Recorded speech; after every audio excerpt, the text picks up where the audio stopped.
पुत्री को जन्म दिया।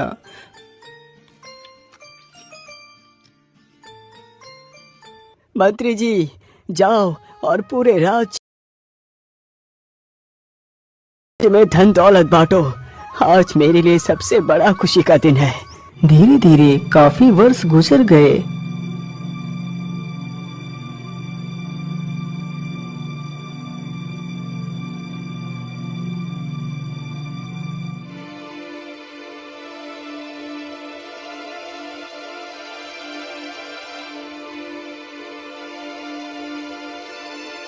महारानी जी, आज की रात गुजरने के बाद मेरी पुत्री पूरे 15 वर्ष की हो जाएगी।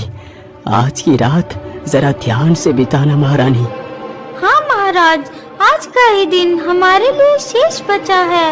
इसके बाद हमारी पुत्री जमीन पर उतर पाएगी। आधी रात जैसे ही गुजरती है तो महारानी की भी आंख लग जाती है।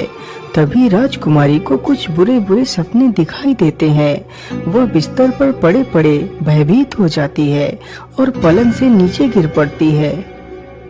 हे भगवान, ये क्या हो गया? मैं जमीन पर कैसे गिर पड़ी? माँ, जल्दी उठो, देखो मैं पता नहीं कैसे जमीन पर गिर पड़ी। इतना सुनते ही महारानी की आंखें खुल जाती हैं।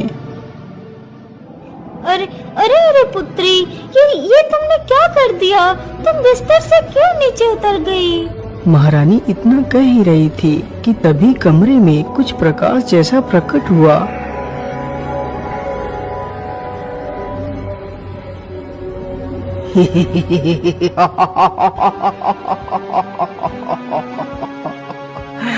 महारानी जी, मैं भूखा हूँ, मुझे मांस खिलाओ, नहीं तो मैं तुम्हारी बेटी को खा जाऊंगा। नहीं राक्षस, तुम ऐसा नहीं कर सकते। इतना कहते ही महारानी जमीन पर गिर पड़ती है और बेहोश हो जाती है। राक्षस, आप मुझे मत मारो, मुझ पर दया करो। अरे वाह, राजकुमारी तो कितनी सुंदर है।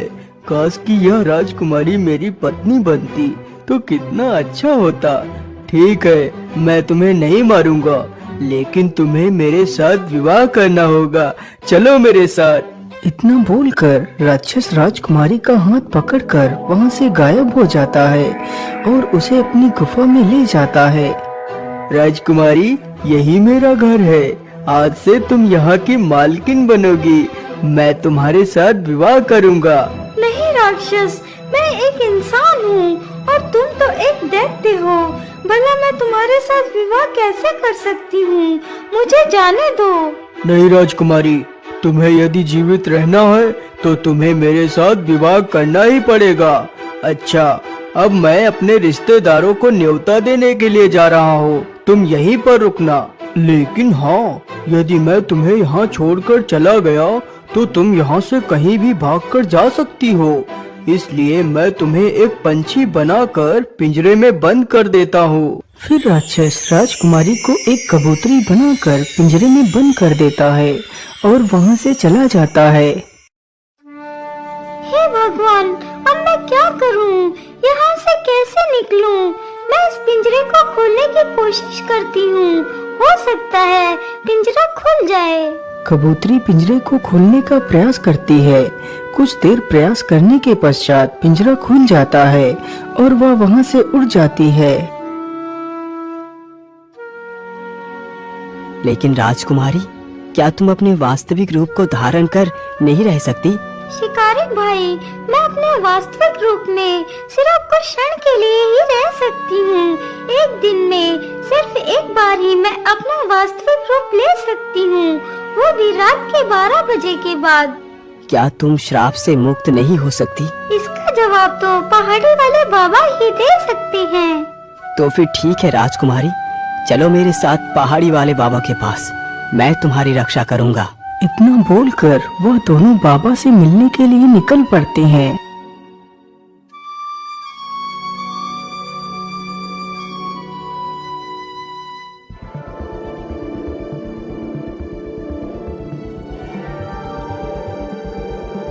बाबा, हमारी सहायता कीजिए, हम बहुत ही दुविधा में पड़ गए हैं। बोलो बेटा, क्या बात है? तुम इतना परेशानी में क्यों दिखाई पड़ रहे हो?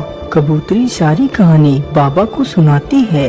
पुत्री, तुम घबराओ मत, सब कुछ ठीक हो जाएगा। जो मैं कहता हूँ उसे ध्यान से सुनो। हाँ हाँ बोलिए बाबा, आप क्या कहना चाहते हैं? मैं राजकुमारी की सहायता करूँगा।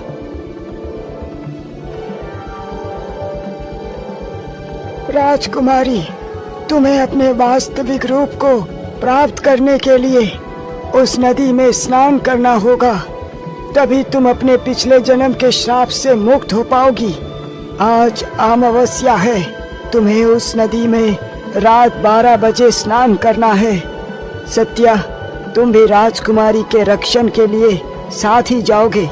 राजकुमारी, अब वो समय आ चुका है। सत्य, तुम जल्दी से राजकुमारी को नदी पर लेकर जाओ।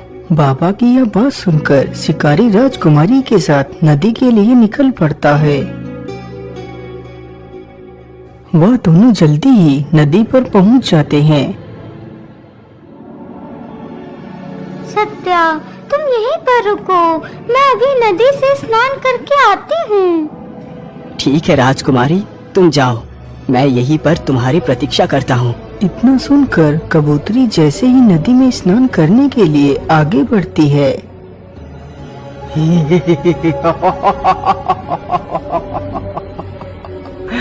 नहीं राजकुमारी, नहीं, इतनी जल्दी नहीं, मैं तुम्हें मुक्त नहीं होने दूंगा। अरे ये क्या? मुझे लगता है ये वही राक्षस है। आज मैं इसे जिंदा नहीं छोड़ूंगा। शिकारी तुरंत ही मसाल लेकर उसकी तरफ बढ़ता है।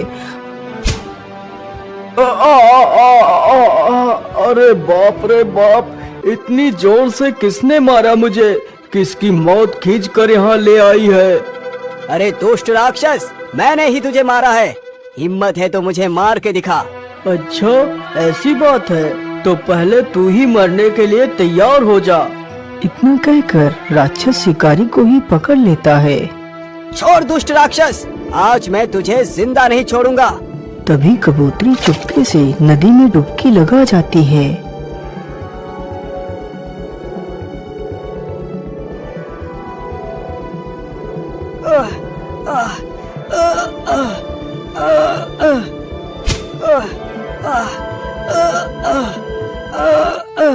शिकारी, क्या तुम ठीक हो?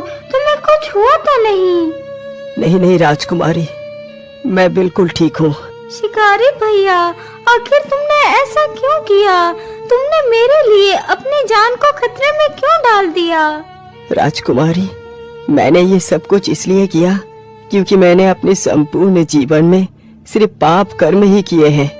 आज मैंने सोचा क्यों ना मैं आपकी जान बचाकर कुछ तो अच्छा काम कर लूं। चलो शिकारी, तुम मेरे साथ मेरे राजमहल में चलो।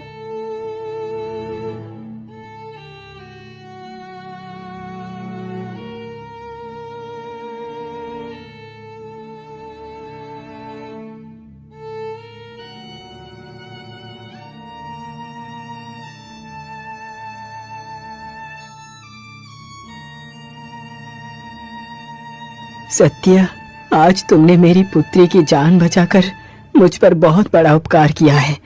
मैं तुम्हारा ये उपकार कभी नहीं चुका पाऊंगा।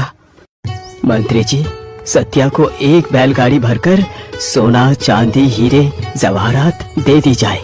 राजा के इस आदेश पर शिकारी को एक बैलगाड़ी भरकर सोना, चांदी, हीरे, जवाहरात देकर सम्मान पूर्वक विदा कर दिया जाता है।